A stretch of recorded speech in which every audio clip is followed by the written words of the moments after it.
Well, it's been an interesting day, a challenging day, a day of two halves, or many parts. We had rain, hail, lightning, sun, and we've also had some interesting developments in the trench. There won't be a lot of footage for today because a lot of the time the camera couldn't come out, but it's been a very successful day as far as finding artefacts and understanding some of the stratigraphy. And I think because it's his last couple of minutes with us, we're going to pick Rob's brain and he'll explain what he's done in the fill of the ditch. Okay, so would you like to tell us what you've been doing today? Certainly, yes. Well, initially we were just removing the 20th century material from the top of the ditch. And then we came down onto a lump of concrete, which I initially thought was going to be part of the rubble fill, but it's turned out to be this concrete beam, which was within a trench that's cut into the fills of the ditch. They've then poured this concrete in and covered it over.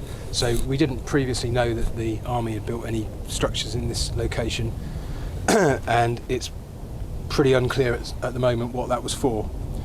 But it's only truncated the ditch fills in this location, so beyond it we've still got intact archaeology, which pretty much comprises redeposited natural material which is probably eroded in from the bank, and that's sitting on top of a siltier layer which has got some evidence for, well, there's quite a lot of charcoal in it and potentially some daub as well, which would have been used to construct potentially buildings within the earthwork itself.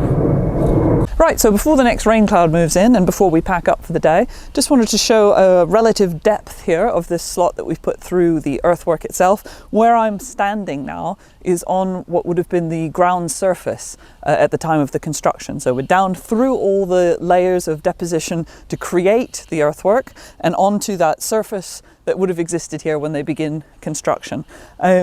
I'll go down through some of that over the next 2 days, but most of the work will be concentrated on those silt layers that Rob was talking about. I'm on my own again tomorrow. Rob has to go back to the day job, but hopefully in the next 2 days I should be able to get resolved the natural underneath this floor surface and the remainder of the silts that have filled up this side of the ditch.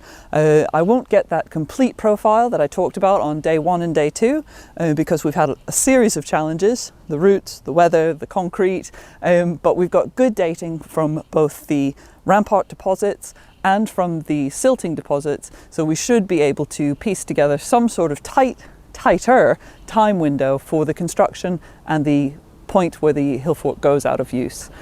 So fingers crossed the next 2 days the weather stays fair, and I'll see you tomorrow.